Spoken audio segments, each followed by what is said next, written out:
Welcome to the Late Night with Chalky podcast.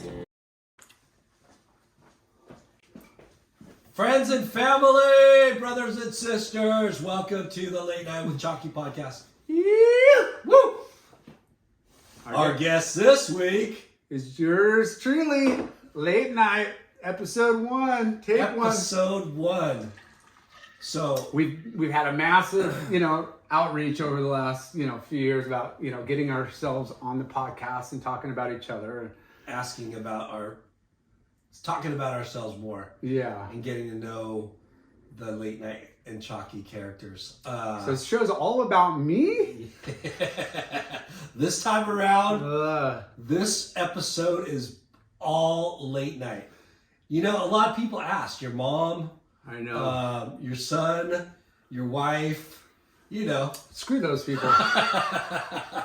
Just kidding, love you, fam. Just a couple people have asked. No, for sure. And origins. I think we give a lot of hints between us during the episodes Yeah. that resonate personally, and we have our little side stories that we talk about. But no, this is fun to kind of get a little bit, more in depth. Yeah.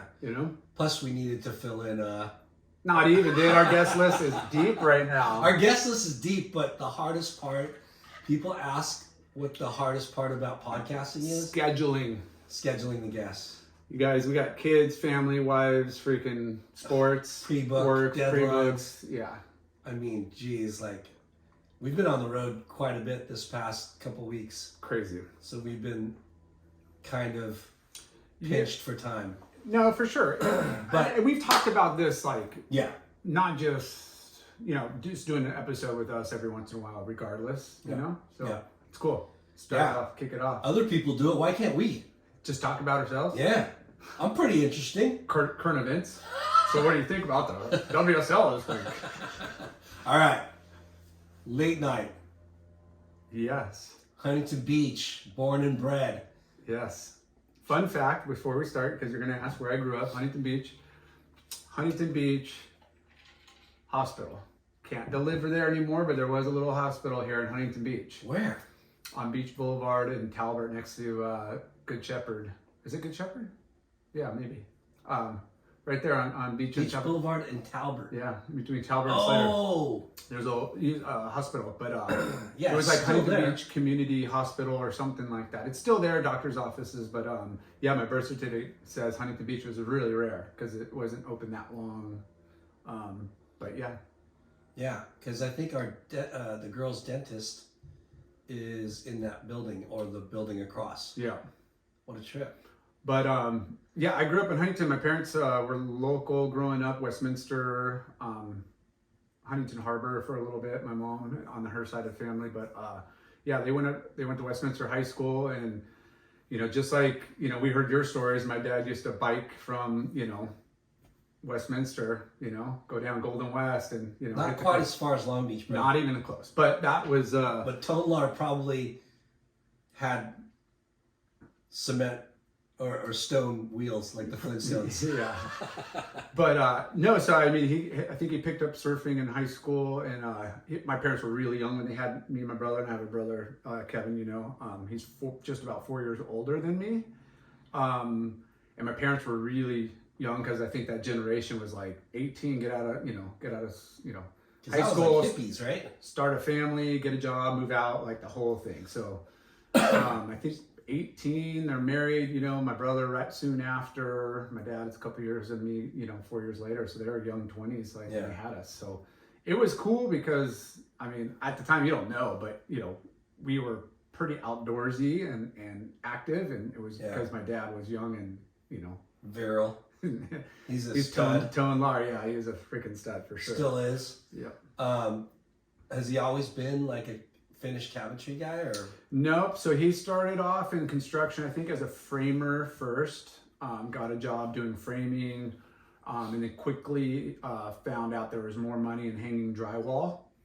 They paid you by the 4x8 sheet, so a little bit more lucrative because it was based on performance, and that made some good money in the early years. And then in the summer, him and and a buddy Marvin, I believe, they would go up to Alaska, and because he had that background with all these different trades now, he would go and build cabins out in the middle of nowhere in Alaska for like the 3-4 months in summer. Wow. Yeah, and get paid pretty well, I think, too, because one, it was cool, they live off the land kind of, but they would get flown into just some really, really remote like places. And they were hunters and they were pretty outdoorsy guys anyways, but it was kind of change of pace. Even Catalina, they boat over and spend a week over there, frame a house or two, come back, and you build a lot of stuff over there. Cause that 70s was like booming for construction. And, yeah. So commercial, homes, everything. Real estate was blowing up. Yeah, he was doing that, and then my mom got into interior design, and she worked for the builders as well, some small like Southern California builders, and she did the model home like designs and stuff. So they were kind of a little dynamic deal early. Yeah. What kind of surfing was your dad doing? As far as I remember, he started off obviously in a longboard in that era, but when I remember, as far as I could recollect, was he was on a shortboard for sure when I was, as soon as I could remember. Single fin shortboard? Yeah, single fin, and then I remember getting, him bringing home a thruster, pretty shortly after. But yeah, I mean, I was so small, and boogie boarding. My brother is a little bit older, so he got into surfing before me. I probably, in hindsight, wish I started when he did. I would have been a lot younger, but I just kept doing the freaking boogie, stand up on the boogie, and they kept, making fun of me, like, dude, when are you gonna go surf? And I was building sandcastles. And where did you guys live when you started surfing? We lived just kind of outside downtown off of England Street. So was that the house that you grew up in? Yeah, and my dad's still there. Yeah, my dad, my stepmom, and we're born in the same house, and I would say it's a little less than a mile to the beach. Yeah. And bike ride. It was loose back then. It was like. The way the proximity to the beach compared to my proximity to the beach. Jeez Louise, dude. Yeah. I was like on the moon, and you were like right there. Yeah, like all the streets in Huntington run like north, south, east, west, but the coast kind of comes at a diagonal. And if we go down, that's Delaware. Across street from us, Memphis turns into 11th and goes straight down to the beach, pretty much right around the parks. It turns in, and then diagonal you almost have to do a little zigzag down to the pier, but they're super close. So boogie boarding first. Yeah, we did a ton of beach days, like all up, and even before my brother surfed, like we were down there. We didn't do junior guards. We just were. But it was already a thing. Yeah, big time. And as far, and even as Mammoth is, before I could even, walk, we were going to Mammoth. Wow. We were going to Havasu, and we were doing the beach, and that was like our. Your parents were freaking outdoors. Yeah, that was our program. It was like I remember, going to the river when we were super young, and we did that, for a long span of time. We go out in the summer a couple times, Mammoth, a couple times in the winter, and So what, like boogie boarding wise, what boogie board did you have? Did you own your own boogie board? Oh, for sure. I remember going in and getting like the Mach 7.7, and then the Mach 10 had like the purple, kind of bluish, like purple bottom, got the handle. One time it added skags, but that was cool for like one summer. Hand planes. We made our own skim boards, that was a few years older, but like my dad was a wood craftsman, and we had sheets of plywood, and he would help us like design templates, and we'd cut it out, give it a little rocker. We'd set like weights in between horses to give it a look, so you're not digging. Bend it. Yeah, bend it and lacquer it and do designs. How sick. Did you put resin on it or fiberglass on it? We didn't do, I think we maybe did do some with fiberglass, but I think it was just like polyurethane, resin like just and the wood. Yeah. How funny. Yeah. And it was shellacked it. For sure. Yeah. Yeah. And Aaron and Isaac Owens lived around the corner, and they would partake and do it. Just other. Were they your brother's age or like a little brother's age, and maybe just between us two, Aaron. But we had a bunch of Groms in the neighborhood. We had a good upbringing. It's kind of middle class, like beach, but we had we did a bunch of stuff. Yeah. Yeah. So were you skateboarding too, or? A little bit. I mean, I don't think, we didn't really have that much choices around here. It was more like A to B, but I remember like, there was a big, few years where it went from launch ramps, to mini pipes and then big ramps. And there was a lot of talent, like whether it was BMX in the dirt or the vert and skateboarding. Like there was some ramps and dirt fields down off of like 20th Street and like Olive and I mean 12 foot like half pipes with like 4 feet of vert. And guys, like, when you're a kid, you're just watching, but we mostly had, a bunch of little half pipes. Robbie Hayes, who went on to build, professional ramps. He lived on 11th and he'd had ramps, and other friends, Ziggy Williams, Andy Williams, and they had a ramp, and Manny Moak had a little mini ramp in his backyard, and John, we had a bunch of different options, to skate, but I was kind of more of a little jock than, super into skateboarding. Yeah. Really? Yeah, I played like every sport I could, I tried every sport almost. What did you play? Soccer and baseball and football, or what? Flag football, baseball, basketball, soccer. I just didn't like soccer. It was just, I ran and I didn't have a problem running. I could run for days without, worrying about it. But it was just not enough scoring, and just kind of like, I don't know, boring. Yeah. Baseball, same thing. Just too much downtime. I'm like. But you were into organized sports. Yeah, I don't know. I just love to compete. I thought like, that's what you did. There was a lot of, we had the city gym. There's all these city leagues now before clubs and all that. Yeah. And it would rotate. rotate. A big part. Like, I want to talk about that. Oh yeah, for sure. The city gym was like a huge. It was our clubhouse center for all the HB Lokes. Yeah, so the sports back then, fall was, football. And then like spring was winter was basketball, spring was like soccer or baseball, and they rotated, so you were able to do them all without like having to choose. Yeah. It's like, And was it free, or was it like it was really inexpensive. Yeah, through the city. And it was similar to what it is today, where, if you played flag football, it'd be kindergarten first, and then it would be second, third, fourth, fifth, it was like a 2-year groups. And I remember flag football was the best, and I would be like, oh, I can't wait till I'm in like, I think it was 6th or 7th grade to do Pop Warner Junior All-American, put on pads and stuff. Yeah. Even though I was tackle. Tackle. Yeah. Not flag anymore. No, like, helmet and freaking pads, and I was Yeah. so tiny, but they grouped you with weight and ages and stuff too, so you're not playing against like too big of a kid. No, yeah, it was pretty fair. And how sick was the rec center in general? Because it had a pool, basketball courts, and then of course the fucking ping pong table. Yeah, I mean it was. And then remember the carom game? Did they have that too? Yeah, for a little while, bumper pool, but then there's that like one like weird where you did the little circle, the little wooden. They're like pellets, and you would knock them in like with the pool cue. Yeah, they had. I just remember 3 pool tables. I think bumper pool, ping pong, and then like a foosball. So that was kind of like the rec center. And if you guys look that's like our dream right there. I know. So if you in indoor basketball court, sick one, and outdoors and a pool like you said, but it's 4 blocks from the beach. Yeah. And all by all of our friends' houses, right next to our elementary and junior high, like shared property lines. And it was in the epicenter of that age group. Yeah, I mean when breakdancing came out, and like we were all into like popping and breakdancing.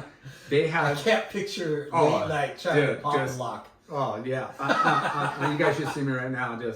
But they would polish the floors, the gymnasium, and like in certain areas that because it's already a smooth. It's parquet floors. Oh, for sure. Yeah. And we would roll in some music and break dance. It was fun. I mean, we were little chick kids, but yeah, we were super active. I mean, that was the thing is parents, they would be pissed if you were home. Yeah. Like, what are you doing home? You're messing up the house. Get the hell out of here. You know? And we had the freedom to kind of like, we didn't, no helicopter parents, no check-in. Now, how you know, when we talk about the city gym and Huntington Beach, the logo, the HB logo, Yep. the rec center logo, dude, how iconic and awesome is that logo?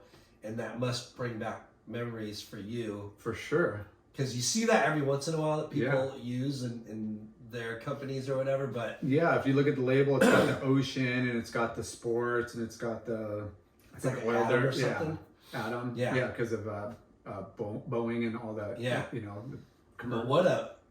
Like, when you think of the city gym, you think of that logo, too. Yeah. Yeah.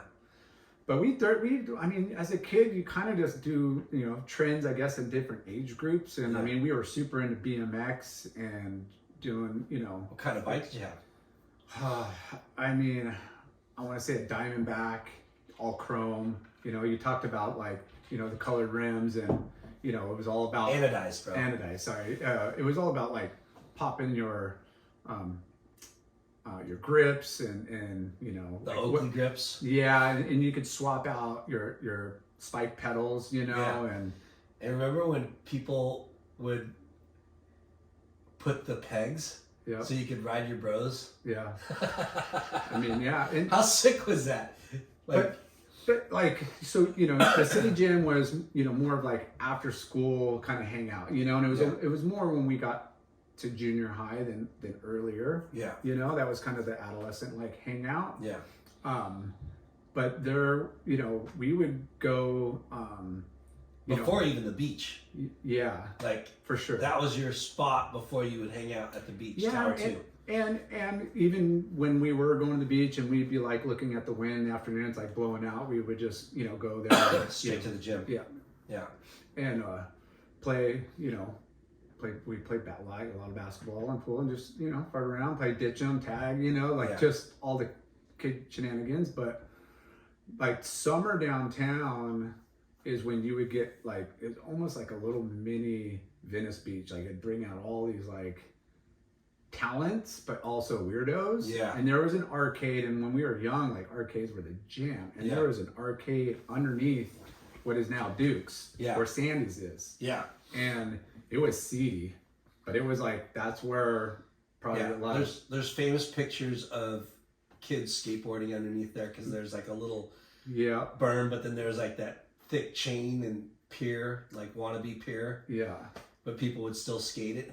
Yep. And we would see, you know, there was kind of that technical like trick before street skating came out. The guys on like the freestyle. Like the freestyle. And, you know, I mean, whatever you saw in the movies, like those guys would be down there like every day in the summer. And when you say Venice and talent, you're talking like guitar players. Yeah, everything, Like that weird carnival-esque 100% type people that would go to try to make money, panhandle. Right? Yeah, but then also just try to make a name for themselves. Yeah. Yeah. But it would be like those freestyle skaters, like, I mean, people on like roller skates, like 4 wheels, and doing like synchronized crap, dancing. like hippies, and then there'd be like not biker, but like straight edge, like guys in you know, leather. I mean, there's all these subculture groups. Yeah. But they're all down there for the same. But there was a biker scene on Main Street, right? Yeah. Perks was a biker bar, pretty much. Right. Yeah. And this might have been before you were born, but there's this movie called Billy Jack. You know, have you ever heard of that? No. So it was this dude is like a freaking vigilante. You know, he's like a cowboy, karate, Indian. You know, like badass dude. That they filmed it at freaking the Grinder. Yeah. You know. So the Grinder was between First Street, which was, you know, Pacific City. Yeah. Pacific City. But it was trippy because I remember seeing that and remembering, holy shit, that's Huntington Beach. Yeah. You know, but yeah, Billy Jack, biker scene. They showed bikers in that movie and shit. So, yeah. Yeah, I think before I really started surfing,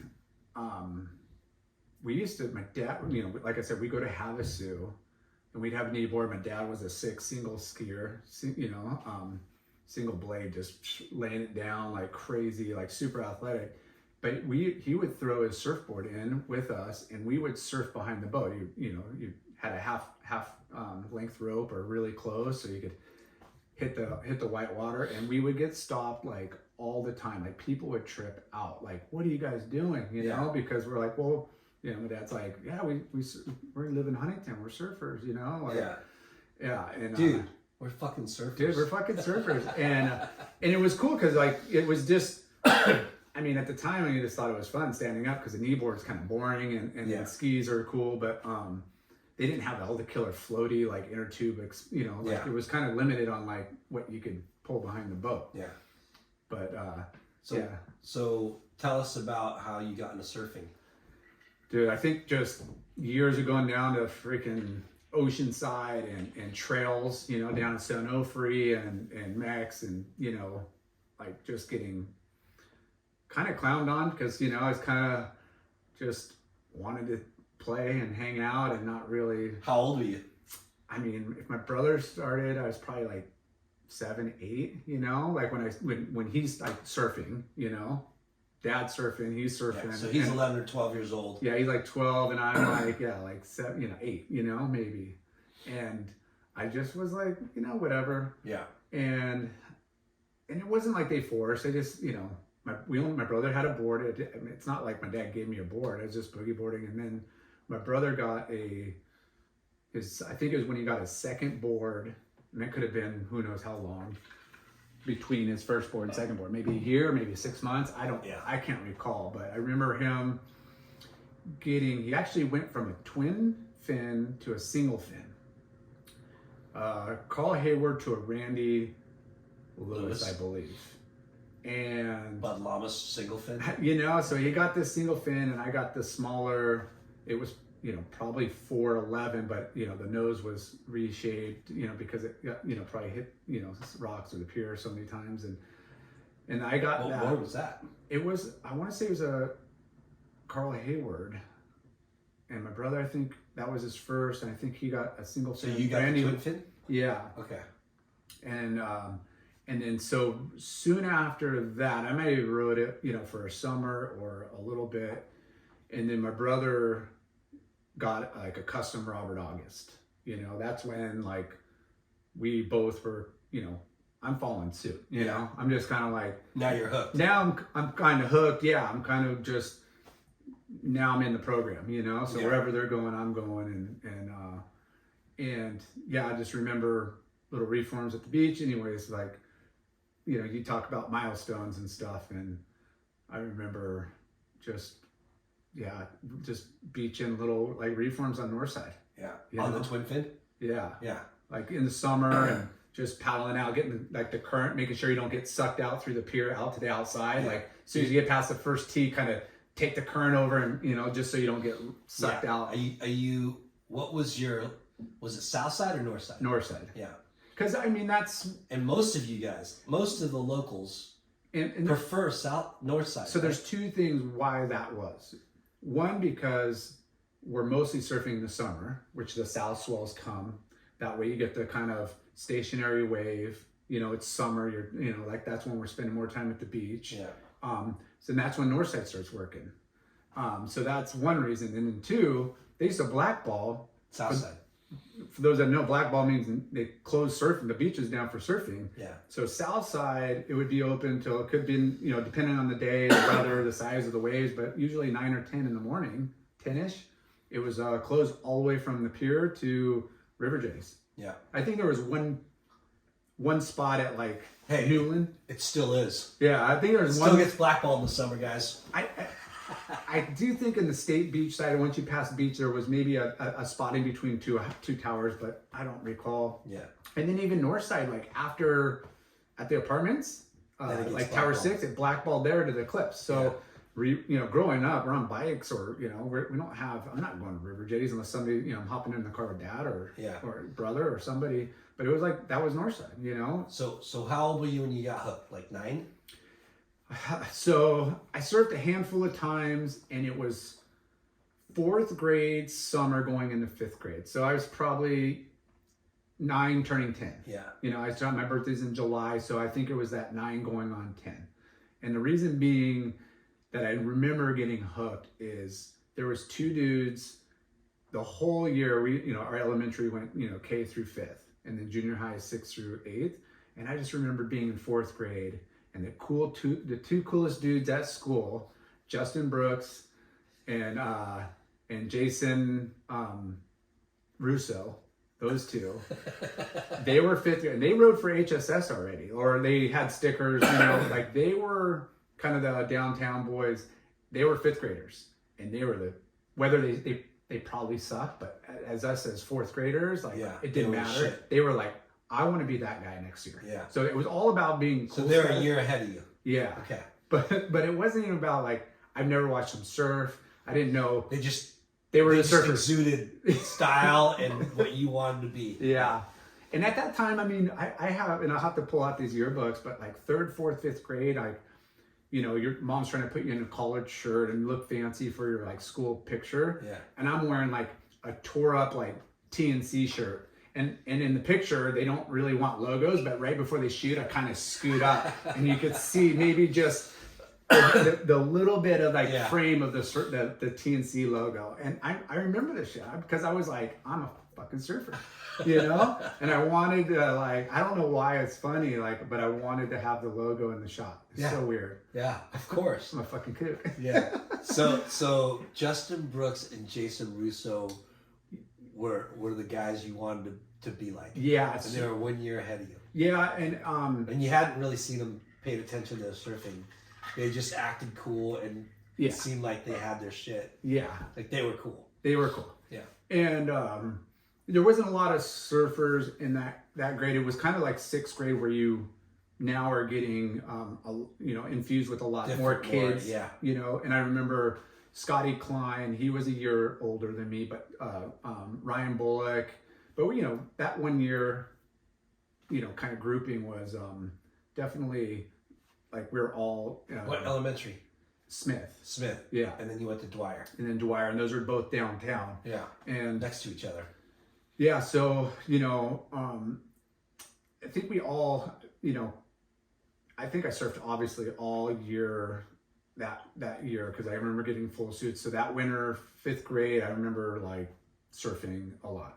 A lot more up until then it was like occasional here and there. Yeah. And that was the bug. As soon as you hit 5th grade, surfing was going to be what you were going to be doing all the time. Yeah. And I remember entering, my brother was doing some contests. He eventually went to Robert August, and we'll get into that like scene in a minute, but like we had WSA and CCSA, CBA. There was a handful of contests, and I remember signing up for WSA at just Northside. I want to say like right at the roundabout, Tower 6, kind of the Taco, not Taco Bell Reef, but right there. In between. And I remember signing up, and I was super stoked. Mini Honey, which was like, I don't know. 11. Yeah, 11 down. And there was like 3 of us in the final. There was just one heat, and there was like 3 of us, Yeah. So instant like goodie bag, instant trophy, and instant hook. And I remember, me and Scotty Klein competed a lot together, and he was really, he was more advanced than I was getting into it. And then Craig Etchigoyen, who was like, the prodigy. The prodigy. Yeah. And it was kind of like every WSA was like us, our rotation. And I don't know, I just actually did pretty well. Like, now, did right off Etch the bat. live in Huntington? No. He's a Newport guy. Yeah. Corona Del Mar. Okay. Yeah.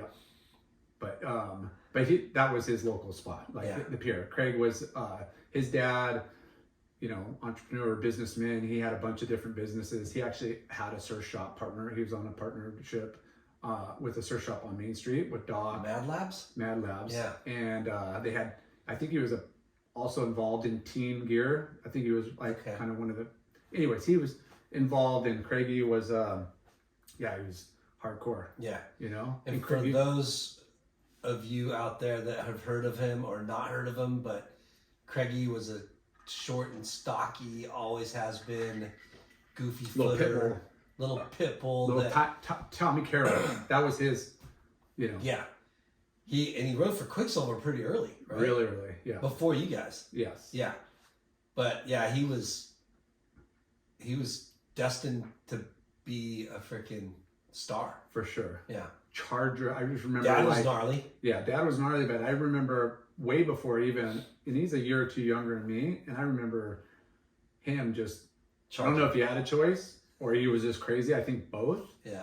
Charging like on the biggest swell, like he was straight out the back, little, on biggest swell. So we talk about this a lot with our guests and stuff, but how was your transition from the inside to the outside? Yeah, I mean, was it a long process that you remember, or do you feel like you got pretty good and you earned your right out there?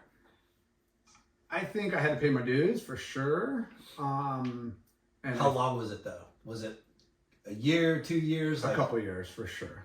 I again, like 11, 12-year-old, you're not, unless it's small, you weren't just paddling out the back.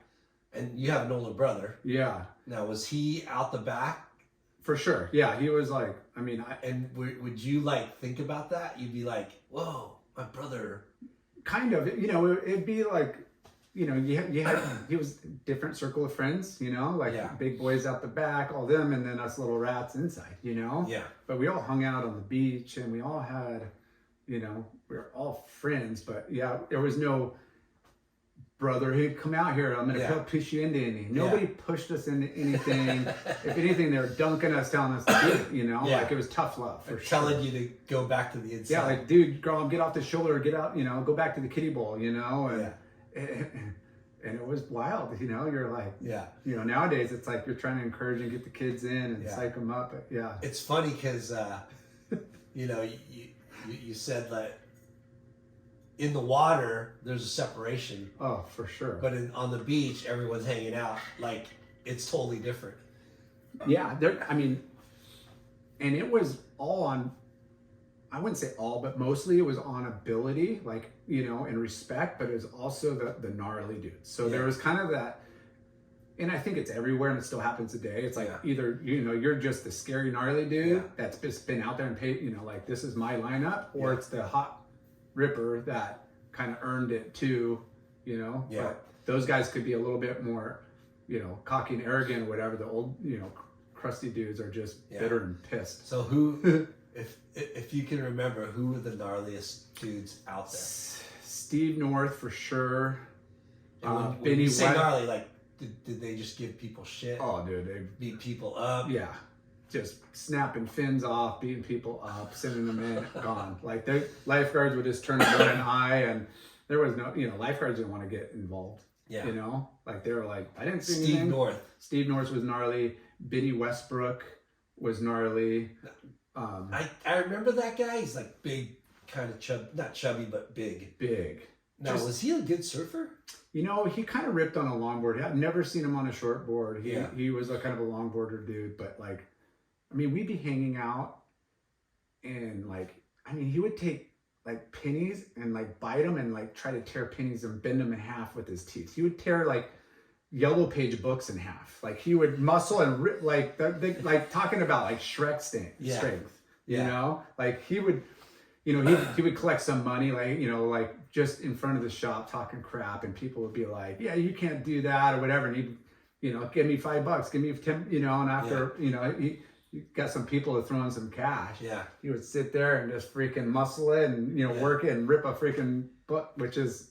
So who was like, so Steve North. So Jim Mizell, who was like really good friends with Wyatt's dad, and he was like an ex-Green Beret and, went to Vietnam and just gnarly, probably PTSD type of deal, but like just gnarly. He was crazy too. Good surfer? Yeah, he ripped. Lance Collins, Richie Collins' dad. Was he out there a lot? Yeah, a lot. And Mike Downey and Pat Downey. Mike was, a little bit more, Pat was a little more cruiser and cool. Mike was a little bit more lippy. Yeah. Parmenter. you know, Bam Bam. Bam Bam. Dude, we had Colby Outlaw. We had the Knutson brothers. We had Larry Colby. Larry Colby would be, you know, like here and there. And Noah Bedreau surfed Huntington a lot too, right? yeah, Yeah. Lloyd Kirk Tice, but they were mellow and cool. Bud, we had. I mean, there was so much talent, and I mean, guys that, you know, were in the magazines all the time, doing contests all the time, like, you know, pretty affluent, like proper surfers, you know, where everybody, you know, a lot of places rip, but these guys, you know, we had a pretty gnarly crew, you know. That was Bud, like Bertle brothers, like, you know, Bryce and Scott. Yeah, those guys were gnarly. Yeah. I mean, you know, I'm just remember guys that matured earlier and are big, but you know.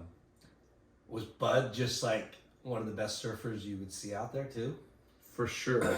You know, and I would tell people today, like, you know, you'd watch Gabriel, you know, he kind of had that Gabriel Medina-esque. Wide stance. Yeah, wide, and he would just come and torque it and just, you know, go above 12 and just blow out. He'd do these lip slides and, like, you know, tail drifts, like back then, with so much power. Yeah. He was popping airs and stuff. Fins. No, he was on thrusters by then. You know, right. I only had one twin fin and was thrusters like thereafter. Like, I mean, it was right at that cusp of, you know. Yeah. So who was your first sponsor? My parents. It was Robert August. Yeah. So that's, my brother had an inn. George Lambert was running the shop, and you know, Rob, you know, it was just like that, his group of friends or whatever. And, you know, again, there was 20 surf shops within like 4 blocks. Yeah. So, but that was our OG hangout for sure. And that was on 5th Street, right? No, that was on Main Street. It was right where Rock and Fig is now. Okay. Like, it was up the 3rd block right behind the post office. Huh. Yeah. They may have had different space before, but that's when I started like hanging out there. So, how did you get sponsored? Did you have to put together a resume, or then it was just kind of like George saw you in the water, Grom deal, like, hey, we're hooking up your brother, and, you know, I wanted to get a board from, you know, where my brother got, and I just was, you know, didn't really know, you know, just following suit, you know. Yeah. That was a hangout, and I saw him get a Robert August, and I'm like, cool, I guess I'm gonna get one too, and, you know, I mean, cost on boards or whatever. But it was funny because, you know, we talk about nicknames and how I've had a lot over the years, and family and friends, you know, parents, you know, I was Jaybird, you know, Jaybird, and I was just a little teeny rat, little scrawny, little, like, you know, bird boy, you know, Jaybird. And then shortly after surfing, my brother, and even on our boards, Robert August would sign, like, you know, Power, like my brother, you know, because we weren't big, but like maybe it was just the way we, you know, surfed the wave and threw more spray, or, you know, like, who knows? I think it was kind of that, where he was Power and I was Junior Power, and that was our nickname at Robert August. Oh, funny. Like, just that crew. Yeah. You know, it was on our boards, Junior Power and Power. Yeah. Yeah. Now, did you realize who Robert August was? Oh, yeah. Like, we all knew, like, you know, Endless Summer. And, you know, again, like, he was just Mr. Style, and like. And did you see him surfing a lot too? No, I mean, I'm sure he went and surfed. I don't recall seeing him at the pier ever. You know, ever. It's a trip. Huh? Yeah, I don't. Yeah, maybe. I don't know. I can't recall a session, but like, you know, he was larger in life, super charismatic, good looking. You know, like what's the actor? I'm drawing a blank. Rock Hudson? No, the 007, Sean Connery. Oh, Sean Connery. Yeah, he was like the Sean Connery, you know, just super steez. Yeah. In this van. I bet he hooked up quite a bit. Oh, yeah. Yeah. But what was cool about Robert August, which Greg Wade, you got to get on the show, he was a partner with the shop, and that was the main wetsuits. They just had boards and wetsuits, you know, and of course, Robert August tees, and that was back in the day, that surf shop you grew. Yeah.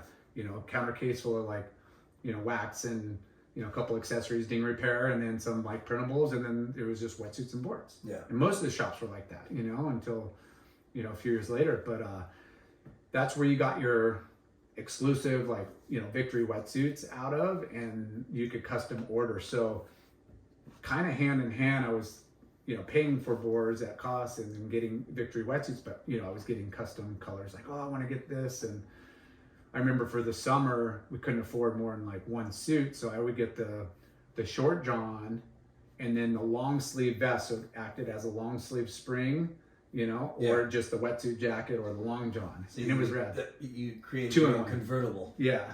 And that they sold it. And I remember getting, custom like lime green or like a mint green and white. And, you could change the thread even, you could get an all black or whatever blue and then do like lime green stitching. There's some really good looking Victory wetsuits back in the day. Oh, and then you're like, oh, I want the V here. You could put wherever the logos were. And that was on Chemical Lane in Huntington. Yeah. So a little bit inland. Yeah, and that was cool. So those were kind of my first, sponsors, and I don't know how long it lasted. A little while, because I remember surfing a couple of years on them, and then for just a really quick stint, Joey Hawkins' dad, Ronnie, I'm drawing a blank. He hit me up. Joey was ripping, like he was, just longboarding or shortboarding? Yeah, longboarding. And his buddy was starting to brand Scorpion Bay. Oh wow! Do you remember Scorpion Bay? Yeah. So I was so small. You rode for Scorpion Bay for like a smidget. So Victory, Robert August, and then Greg Wade was the licensee for Mango, but they only went down to 28s. Like most brands, like men's 28s, men's small, and I'd have to get my mom to sew in like 2 inches, just so I could wear the stuff, but it was like really oversized. So I wasn't really, I got, I remember, a couple walkthroughs for some Mango, because it was right there in the Victory, they're like, oh, grab some clothes, put a sticker. I wasn't like your sponsor, just come grab some stuff. And you're on Flow. Yeah, for sure, Flow. And then the Scorpion Bay thing, kind of happened. They just said, hey, come check it out. And I was like enthralled. I'm like, oh, it's cool. Nobody has it. You kind of like, kind of cool. Kind of like somebody asks you, it's like, holy shit. Yeah. You're getting noticed. And then that was, maybe 1 or 2 walkthroughs within like a 6-month period or something. I remember the rep, but I can't remember his name. Their warehouse was off of Gothard and Warner, kind of behind over there. And then it lasted for a couple of years. I think so. Yeah. So during this time, I'm I'm doing all the WSAs and doing some CCSAs, and I'm doing pretty well. I'm like making the podium. That one event, like I told you, there was only 3 in the final. After that year, next year there was definitely 3 or 4 heats, Rev Charge, final, and there was more, a lot more kids being involved. And then I got outside of my brother and my dad getting me into it, and Robert, August, and George, and those guys, taking care of me. It was the Deba brothers, Jeff and Barry, that kind of like, everybody ripped, but those guys were like the gnar. They didn't live downtown. We didn't really meet until 6th grade. Jeff was a couple years older. Barry's a couple more after that.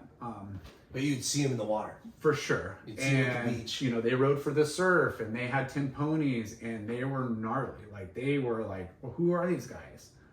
And they're like, oh, they live, because our circle of friends was like right by school downtown, and our little network was small. And what school did they go to?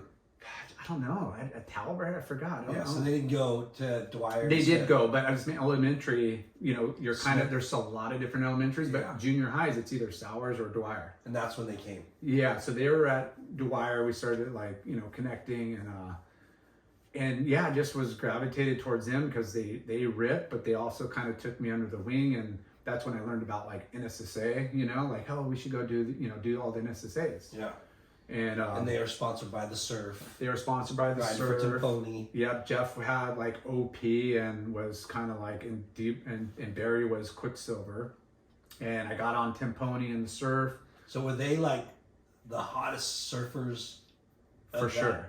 Yeah, above them would have been Albert Taylor and you know, like the Tice brother, you know, so like Jeff and Barry those guys were like men to me, even though they're probably, you know, 18, 17. High and school. then, you know, Def and Boz were just a couple years older. And then it was our crew. So yeah, those guys kind of, you know, brought me under their wing and, you know, hey, come to the surf and get a board and from Tim Pony. And I remember going, that was the first time I went into a shaping room and like, you know. Here in Huntington. Yeah. Here in Huntington off of like Beach and Adams. Slater and Author, like in between Beach and, yeah. Oh, we're not talking, we're talking to Pony Shop. Yeah, Tim Pony. Yeah, not surf, like, you know. And, you know, by then, like, you know, they were like the Def and Bob brothers, like their mom bought them like one of the first VHS cameras that was like this big. And, you know, of course, I think Keto was filming those guys and they got into getting a camera and they were videoing and, you know, I was hitching rides with them to all the NSSAs. And, you know, they were in juniors and I was in boys. And then I didn't really compete against Jeff because of our age, you know, just missed each other by competing. Barry was gnarly. They just they ripped. But, you know, going back to them, you know, Barry's like, let's get you like a real sponsor, you know, like let's make you, he knew like making a tape. Like, again, we talk about having your photo album resume. Your resume, portfolio. highlight a couple of like chicken scratch results. The performers page. And Barry and Jeff, myself, and they made like a 2-minute video. You know, hey, you know, go out and film in a few different waves and kind of put down like a 2-minute edit, which was hard back then because you're playing on one VCR, then you're hitting like record pause on the other, and you know, it's a little janky. But yeah, so way back then, you guys are already filming. Yeah. We got pause 1 second.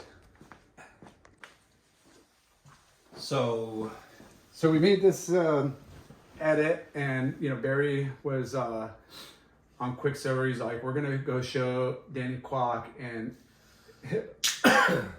Richard Wolcott, you know, and I knew, you know, those guys based on magazines and who they were, and Quicksilver just relocated from their old 18th. I think it's 18th. No. Oh. Just around the corner where they built like the current, you know, building that they were at on Monrovia. And I mean, that was like Quicksilver was the end all be all. Yeah. Billabong was definitely coming. How did Barry get on? You know what? I don't know for 100%. But I mean, he was ripping. And both Barry and Jeff, even though they look really young for their age, like they, you know, have good genes, but like they matured like really early. Like they were stocked, hairy armpits in junior high, like didn't really shave, but they were like little pit bulls, like, you know, back then. Yeah. You know, they didn't grow, you know, but long story short, like Barry, you know, was, he was a Quicksilver dude and he wanted me, like Billabong had their like crew in you know, CC and, I don't even know who else. They had a couple other guys. Ryan Keenan. And... Yeah, they had like their Billabong crew, and those were the two brands. You know, you could ride for O'Neill wetsuits or Rip Curl wetsuits, but like, you know, those two, Quicksilver and Billabong, were the kind of like rivals. Yeah. And they were just starting to like really kick into gear. Yeah. And there wasn't a lot of Rip Curl team riders, right? Or it was mostly Victory and Alita, right? Victory and Alita were the like two dominant wetsuits down in our area. Yeah. But you know, the surf shops, they sold a lot, but they, as far as athletes and sponsorships, there wasn't really a lot of those team riders around. Yeah. Oh, Colby Outlaw was on Billabong. He was like the young pro, and anyways, but yeah, as far as kids, Quicksilver just did a really good job of like locking in like the best kids in every town. Yeah. You know, like their kind of formula. And so we made this tape. You know, I had my 3-page, you know, little resume, couple little clips, and went in there, and they were like, cool. Like I remember walking in their office, putting it in, they watched it. Little girl.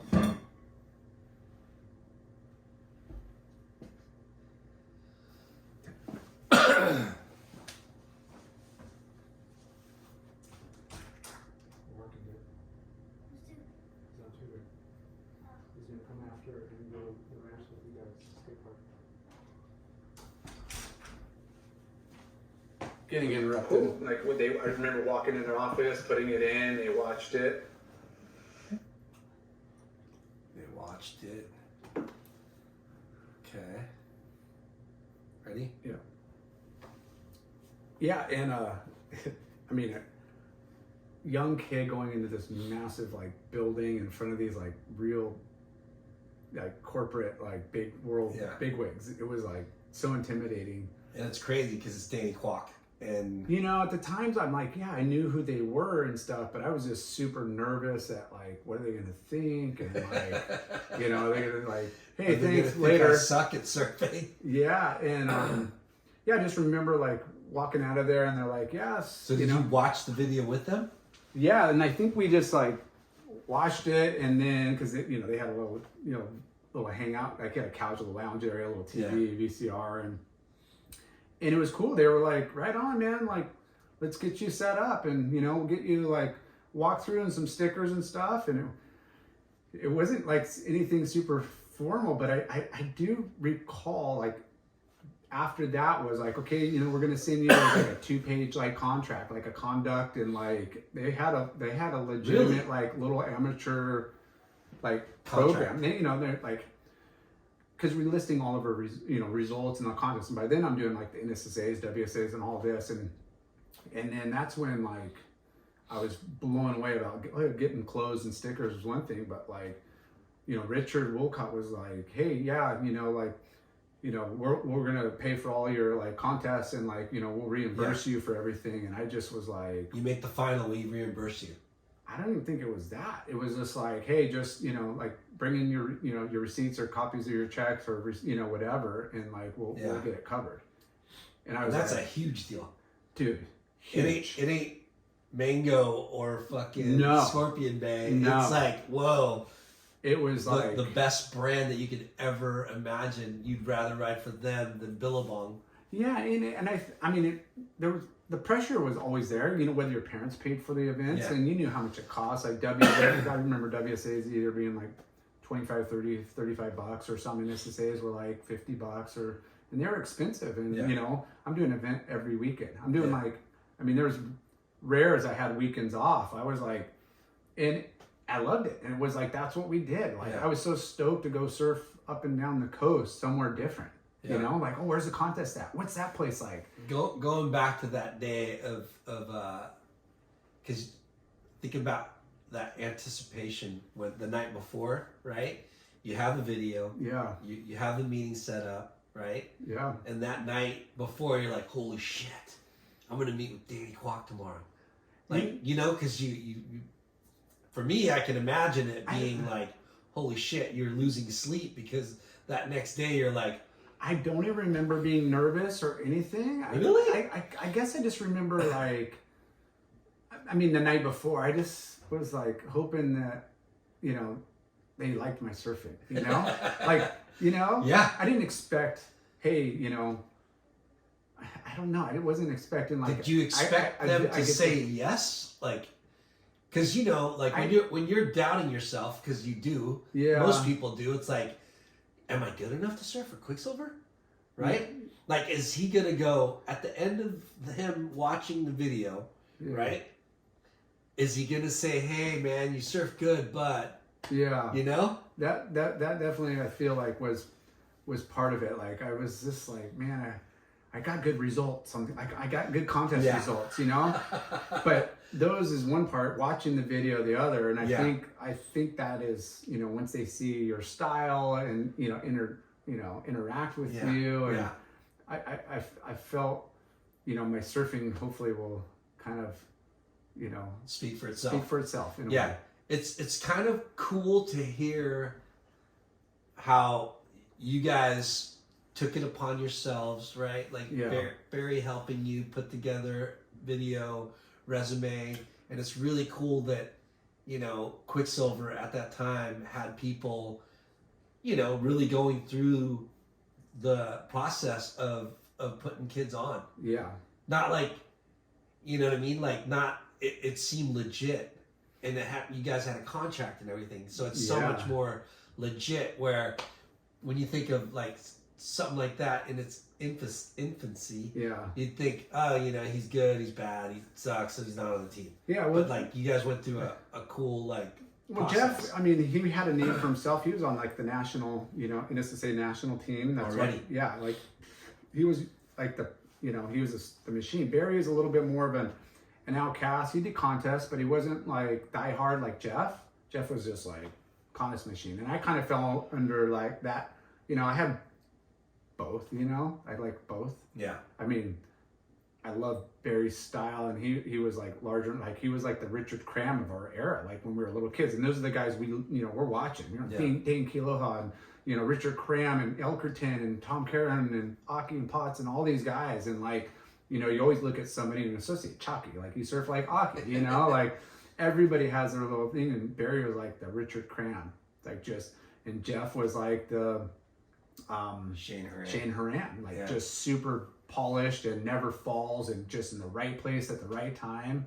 Barry was just like, oh, I'm gonna destroy, and but those guys for sure. I mean, they saw something in me, and I obviously gravitated towards them. And you surround yourself with like guys that you want to excel with. And Barry and thankful, parents took turns driving us, but Barry was a few years older because my brother did contests, but wasn't like in the NSSAs. He did, the CBSA, CCSAs, and kind of like, wasn't a diehard contest fan. My brother would rather get up at 4 a.m. and then drive 3 hours to dawn patrol somewhere. Yeah.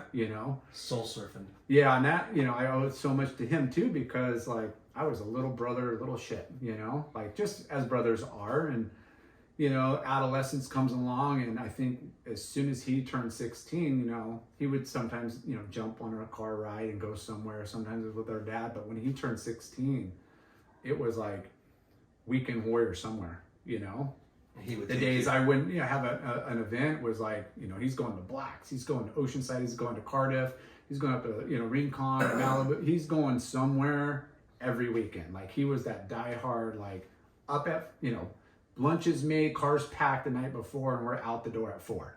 Like that's on so it. rad. And can I come?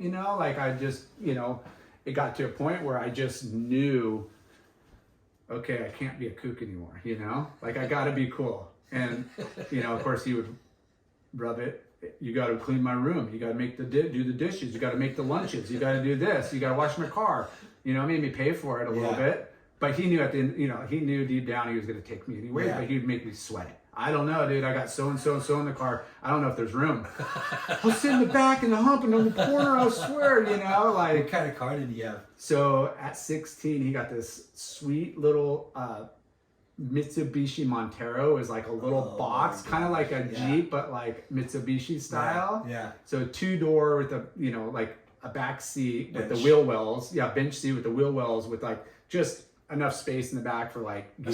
A step up from a Suzuki Samurai. For sure, like a beefed up Suzuki Samurai, a little bit. Yeah, and it was rad. And again, like between the contests, and I preach just a bunch to other kids and people, like getting out of your own surf break, and going and surfing different types of wave. A beach break's a beach break, but when it, like Oceanside is different than Newport versus different from Huntington, and they all have their nuances and the sandbars, and whether it's flat, deep spots and currents, and they're all different. But going down to the reefs, like Cardis Reefs, I was tripping.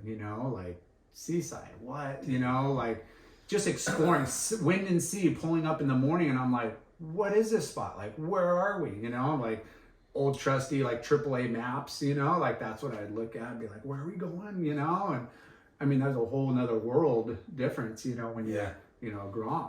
Yeah.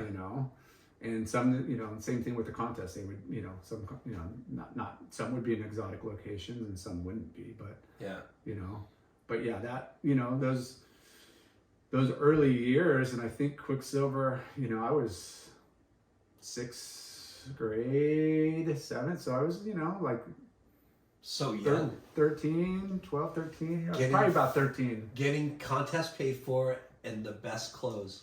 Yeah.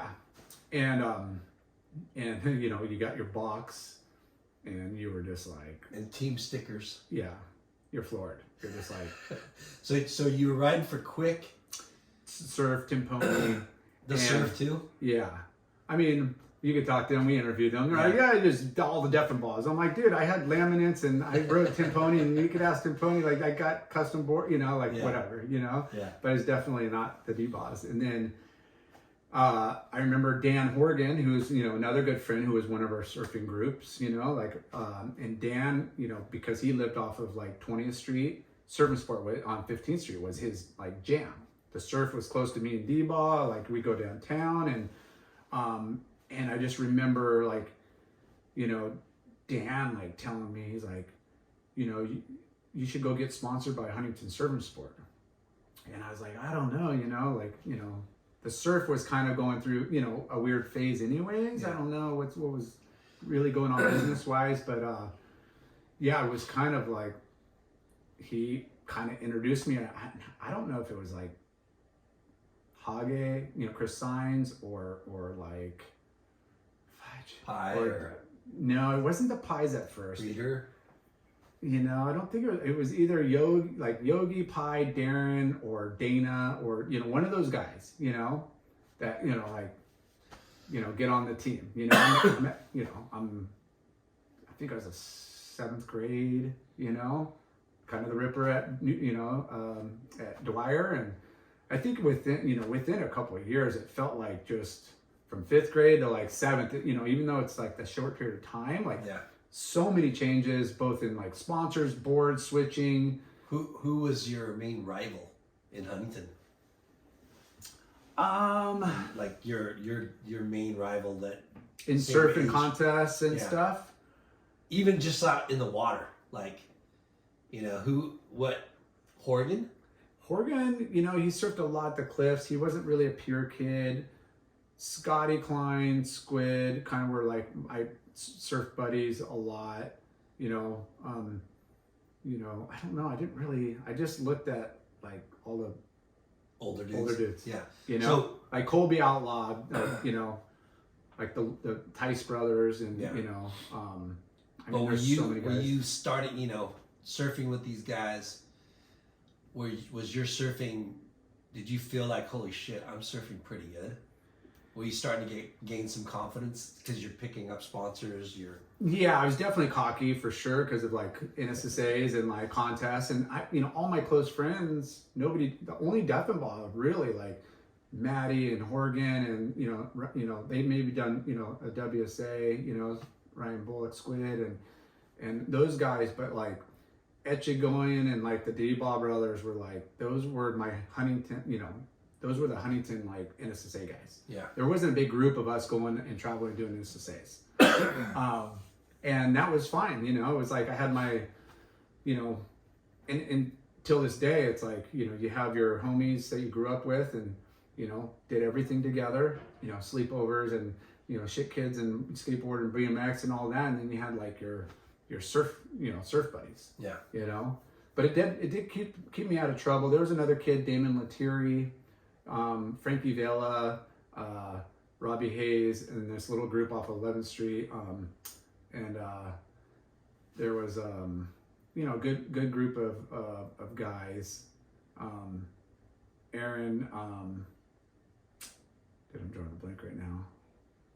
Anyways, that, guys would surf all the time, but the NSSA, was like, man, they're all far. There was no, WSA, CCSA is like Golden West, the Pier, 9th Street, Yeah. And the NSSA is where everything was out of town. Yeah. There wasn't like they are here today. Like there maybe be one a year. In Huntington. Rarely. Now most of them are in Huntington. Now they're all here. Yeah, it was wild. But it was a great time, and then that 7th. So if I'm in 7th, my brother's a junior. That's when we started doing a lot of travel NSSAs and going up and down the coast. And then when I was in 8th grade, he was a senior. So we missed each other in high school. But he was under Chuck Allen. My 8th grade years when Andy Verdone, came into Huntington the year before I went in as a freshman. And we had Peter Townsend as our junior high. So like PT was like officially our like, for Dwyer surf coach. So we would go meet up like once or twice a week, even though we were going down there every day. Like I remember riding before my brother was 16, like wake me up. I'm going to surf class with you. Gloves. And you weren't in. No. Yeah. No, there was no surf you were class. in junior high still. Yeah, there was no surf class in junior high, really. PT kind of made it a thing where we're going to come down once or twice a week. Like, I think my 8th grade year, but before that, it was kind of like pretty loose. Yeah. But yeah, me and my brother on our bikes, you know, we'd put socks on our hands or Ugg boots on or whatever, clothes, and, you know, like, you know, right down in the dark, like back every day. It was, I mean, it was fun. I mean, that was the early days. Yeah. I mean, but yeah, I mean, Dwyer definitely had some, you know, quite a few good surfers, but I just remember, you know, going back to PT and, you know, there was, you know, the NSSA national team guys, and, you know, I rode for Quicksilver and I was like, I don't want to put OP on my board, and I don't want to put like whatever NSSA stickers. I'm like, I wanted to just have Quicksilver, you know? So that's kind of stuck even a couple years later, where I probably would have been more beneficial maybe if I did do the NSSA team for a couple years. Now, did you qualify for the team?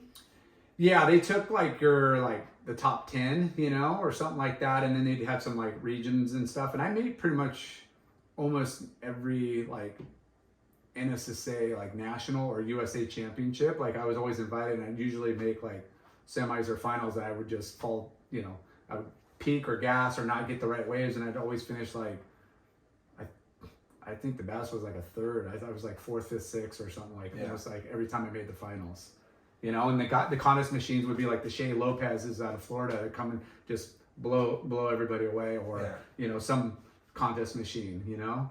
But yeah, I mean, I felt like I was definitely making a name for yourself, and for sure. But you didn't. You never wanted to ride for the NSSA national team and put their logos on. I didn't, you know, and you know, I don't know. Maybe it was just self-identity, maybe. Yeah. You know, because I looked at I was like, oh, I'm as good or beat most of those guys, and I don't know. I did a lot of team sports, and this was like my, you know, my first thing where it was like, I didn't. Individual. Yeah, the problem I had with team sports was I worked a lot harder, and I was a lot more driven than a lot of the other kids. Even though we were young, I was just like, I don't want to play that. Those guys don't even like hustle. Yeah. Or they suck, and now they're dragging me down. You know, like so as soon as surfing came along, that's what really gravitated, because I was like, it's just me.